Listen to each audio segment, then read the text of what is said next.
So last class లో we discuss about the joints discuss చేసాం. Joints లో inner join, outer join. Outer join లో two joints గురించి మాత్రమే డిస్కస్ చేస్తాం.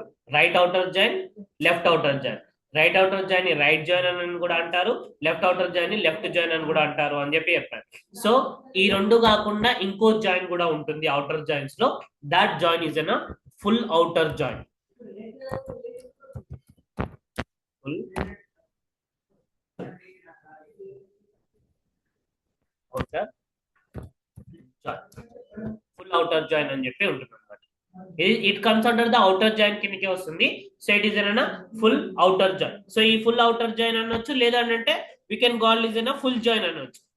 Left outer join, right outer join లాగానే ఇది కూడా it comes under the so full join or an full outer join. Full outer join or an full join. అయితే చూడండి, ఇప్పుడు ఇది ఎలా వర్క్ అవుతుంది, so how it works. So ఇది ఎలా జరగదు, ఇప్పుడు రైట్ సేమ్ ప్రోగ్రామ్ ఆడ left join, outer right join place లో we are going to use an full join అనేది ఇస్తాం. ఫుల్ జాయిన్ కానీ ఫుల్ అవుటర్ జాయిన్ అని ఇస్తాం. సో ఇస్తే ఏమవుతుంది, let me see that. Output చూస్తే మీకు అర్థమైపోతుంది. ఇప్పుడు చూడండి, ఫస్ట్ డేటాబేస్ ని యూజ్ చేసుకుంటున్నాను. I'm using the database. First use చేసుకుంటున్నాను. So it has been command completed successfully. ఇప్పుడు ఇది ఏదైతే అవుటర్ జాయిన్, ఇన్నర్ జాయిన్ అని చెప్పి యూజ్ చేశాను, సేమ్ అదే program. Let me writing that programme.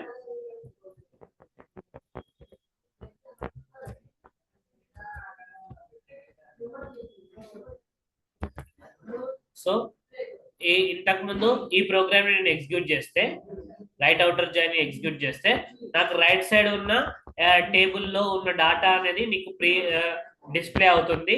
And left side లో ఉన్న డాటా ఏదైతే ఉందో అది కూడా డిస్ప్లే అవుతుంది. కానీ రైట్ లో ఉన్న హోల్ డాటా అనేది నీకు డిస్ప్లే, హోల్ డాటా అనేది నీకు అక్కడ డిస్ప్లే అయిపోయింది. సో ఇక్కడ ఇట్ హాస్ బిన్ డిస్ప్లేడ్ అన్న హోల్ డాటా. సో ఇప్పుడు లెఫ్ట్ సైడ్ లో ఉన్న డాటా, బుక్ లైబ్రరీ డాటా ఏదైతే ఉందో ఆ లైబ్రరీ 1 2 3 డాటాలో ఏవైతే లేవో అవి నల్ అనేది నీకు అక్కడ డిస్ప్లే అనేది జరిగింది. అయితే ఇప్పుడు లెఫ్ట్ ఈడ రైట్ అవుటర్ జాయిన్ కాకుండా లెఫ్ట్ అవుటర్ జాయిన్ అని ఏమైంది, లెఫ్ట్ అవుటర్ జాయిన్ అని ఏమైంది, ఇప్పుడు ఈ డాటాలో, ఇప్పుడు నేను దీన్ని ఎగ్జిక్యూట్ చేస్తే ఈ డిస్ప్లేయింగ్ అయినా నీకేంటిది, లెఫ్ట్ సైడ్ లో ఉన్న ఆల్ డాటా. సో ఇక్కడ లెఫ్ట్ సైడ్ అంటే లెఫ్ట్ టేబుల్ లో 3 రికార్డ్స్ ఉన్నాయి.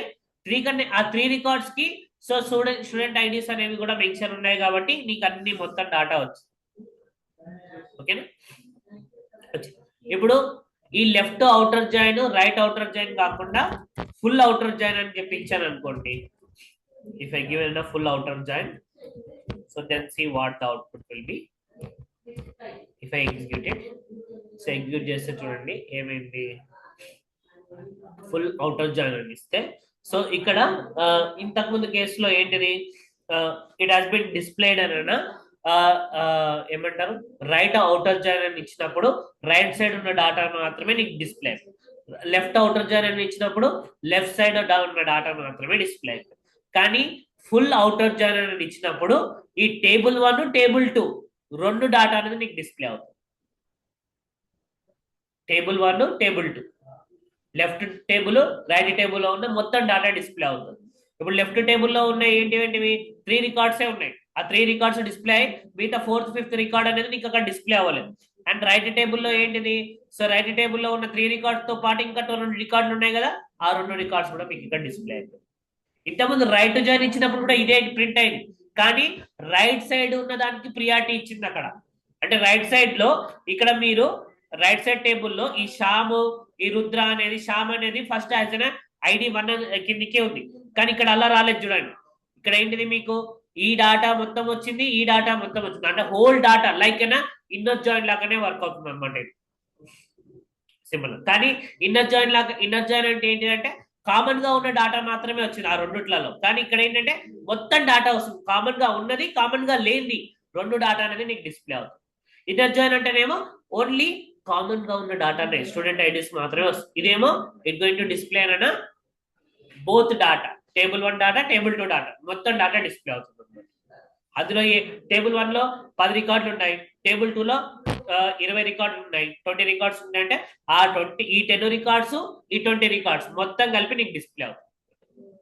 ఒకవేళ అందులో ఇంట్లో కామన్ గా లేకున్నా ఉన్నా గానీ అన్ని డిస్ప్లే అవుతాయి. కామన్ గా ఉన్నవి డిస్ప్లే అవుతాయి, కామన్ గా లేనివి కూడా డిస్ప్లే అవుతాయి. అదే నువ్వు ఇన్నర్ జాయిన్ ఇచ్చినావు అనుకో, ఈ last 4th 5th record display అవ్వదు. ఈ పైన 3 కామన్ గా ఉన్నాయి కదా, అవి మాత్రమే డిస్ప్లే అవుతాయి. అదే లెఫ్ట్ జాయిన్ ఇస్తే కూడా ఈ పై 3 డిస్ప్లే అవుతాయి. ఎందుకు పై 3 డిస్ప్లే అవుతాయి? ఎందుకంటే లెఫ్ట్ జాయిన్ లో ఉన్న అన్ని దానికి కూడా we have done that thing, అక్కడ ఇచ్చాం కాబట్టి అది వర్క్. ఓకేనా? అయితే ఇప్పుడు లెట్ మీ మీకు అర్థం కావాలనుకుంటే ఏంటిది, మీరు ఒక రికార్డ్ ఇన్సర్ట్ చేసి అందులో ఒక బుక్ ఐడి తీసుకొని, ఆ బుక్ ఐడికి బుక్ నేమ్ తీసుకొని, స్టూడెంట్ ఐడి ఉంటుంది కదా, స్టూడెంట్ ఐడి మెన్షన్ చేయకుండా ఒక టేబుల్ ని ఇన్సర్ట్ చేయండి. సో ఇన్సర్ట్ చేసినప్పుడు అప్పుడు మీకు అర్థమవుతుంది. లెఫ్ట్ జాయిన్ ఇచ్చినప్పుడు మీకు అక్కడ 4 రికార్డ్స్ ఉంటే 3 రికార్డ్స్ మాత్రమే డిస్ప్లే అవ్వడము, సరే 4 రికార్డ్స్ ఉంటే 4 రికార్డ్స్ డిస్ప్లే అవ్వడము అనేది జరుగుతుంది అనమాట. ఒకటి లాస్ట్ రికార్డ్ అనేది మీకు అక్కడ నల్ ఏదైతే ఉందో అది. అదే ఇన్నర్ జాయిన్ ఇస్తే నీకు 3 రికార్డ్స్ డిస్ప్లే అవుతాయి. సో ఇప్పుడు 3టికి ఉన్నాయి కాబట్టి కామన్ గా, సో లెఫ్ట్ జాయిన్ అన్ని ఉన్నాయి కాబట్టి మీకు అన్ని డిస్ప్లే అవుతున్నాయి, లేకపోతే it not going to display. ఓకేనా? సో ఈ విధంగా we can use an full outer join.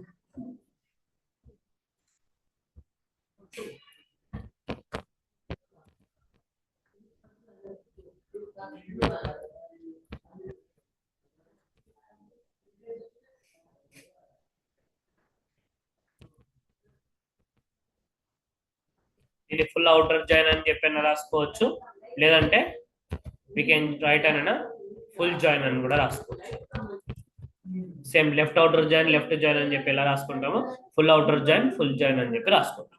So ఇలా రాసుకుంటే we are going to get it అన్న సేమ్ అవుట్పుట్ లో చేంజ్ ఉందా. సో ఇంతకుముందు ఏమొచ్చిందో అదే అవుట్పుట్, దీన్నే ఫుల్ అవుటర్ జాయిన్ అని అంటారు. ఓకేనా?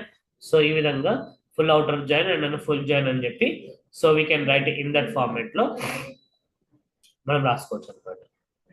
ఓకేనా?